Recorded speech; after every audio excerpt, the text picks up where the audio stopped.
Hello friends and subscribers, this is Prepper Princess, and this video is going to be about the current government shutdown and the possibility of food stamps being cut as of February 1st, 2019.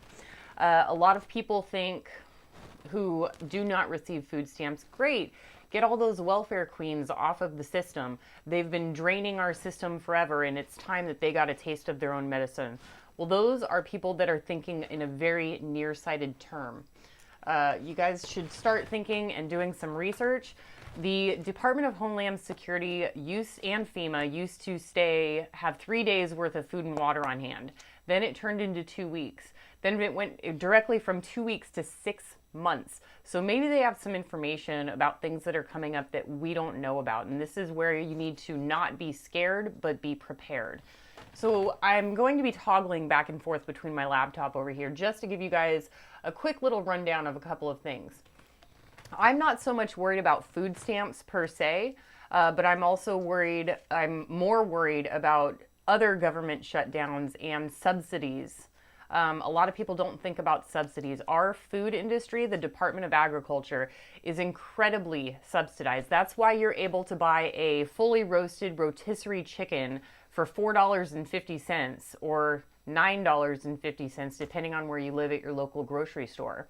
That's because the government provides subsidies to farming industries and so on and so forth down the line to make it so that food is affordable to regular people. This is not only food stamps. This is people like you and me, people who do not use food stamps, but we do receive subsidies every time we go shopping at the grocery store.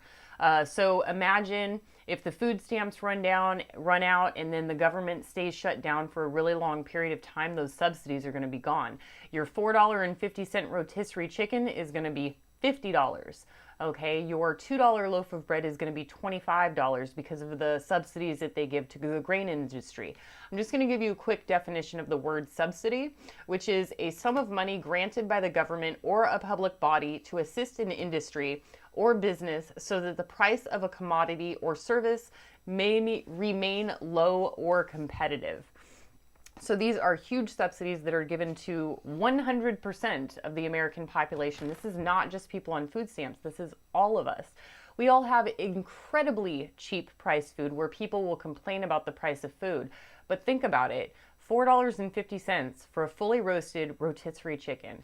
How much would you pay to have somebody butcher, slaughter, prepare that chicken so that you didn't have to? My guess it would be around $50. Once the price goes up above that, you're probably willing to do it yourself. 63% of meat and dairy in this country is subsidized. 63% of it. Okay, so I want you guys to keep that in mind. So if this does go down, meat and dairy is going to be pretty much an unreasonable price for the majority of Americans, whom all live paycheck to paycheck. 80% of Americans live paycheck to paycheck. That's just a statistical fact. All right. The government shutdown will not only lead to problems with the food stamps, could be riots, could be looting, could be things like that. It could lead to the hyperinflation that I was talking about before. If you are not on food stamps, but your children receive free lunches at school, those free lunches are going to be gone. The problem with that is you're probably thinking, oh, well, I'll just pack my kids' lunches. So what are you going to pack in their lunch? A $25 loaf of bread and a $25 jar of peanut butter along with a $50 jar of jelly? That is really going to add up and maybe mess up your budget a little bit. Additional subsidies that are provided by the government, I want you guys to check, because every place is different, but your local gas and electric companies. Most of these companies receive subsidies in the multi-millions or billions of dollars in order to keep your energy and gas prices extremely low and affordable. Where I live, it is almost $217 million in my county. My county, not in my state, in my county. Just imagine the prices of your gas and electric bills skyrocketing to a nearly unaffordable price. You wouldn't be able to pay your bills, your electric and gas would be shut off, you'd be taking cold showers, things along those lines. That also goes on to water. Your water has so many subsidies. So let's say you have a $75 a month water bill. Get rid of those government provided subsidies, your water bill is going to go up to $400 per month. This does not include any types of raises. The price of inflation would be much greater than your current income. There's other things too. The mortgage industry. A lot of subsidies from the government are provided by that. RHS, Section 8, HUD, FHA, mortgages, and rent. People are not going to be able to pay their rent. They're not going to be able to get the mortgages that they've applied for because it's going to be on hold because of the government. When that sort of thing happens, you're looking at complete homelessness and evictions because people won't be able to pay their rent.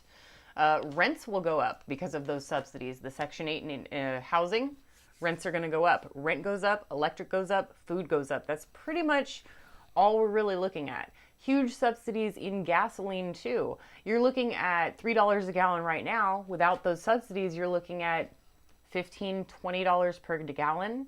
How are you going to afford to get to work? Look, the Department of Homeland Security gave us a warning. They said to have 6 months of food and water stored. The FEMA is giving us warning signs. We are hearing about warning signs about infrastructure collapse. This year, 2019, is already starting off to be a really scary year. But if you are a prepper, do not be scared, be prepared. Go out and get yourself extra food, extra water. Get used to eating potatoes and oats because that's pretty much all we're going to be able to afford if you don't have a stockpile already. For those of you who are on public assistance, who have food stamps, we have 3 weeks until the money runs out. You have 3 weeks to get yourself prepared. What are you going to do? I highly recommend visiting every single food bank that you can get in there, use whatever excuse you have to do, get whatever food you can and stockpile it. Okay, go to a food bank. I know that even if your EBT cards or your SNAP benefits have run out for the month, you're not going to have any next month. Start hitting the food banks now because they're going to be so hard to get into after February 1st. There's not going to be any food left for you guys. I hope that you guys will consider this your warning. You've got 3 weeks to prepare. Do what you can with what you've got. Prepper Princess out.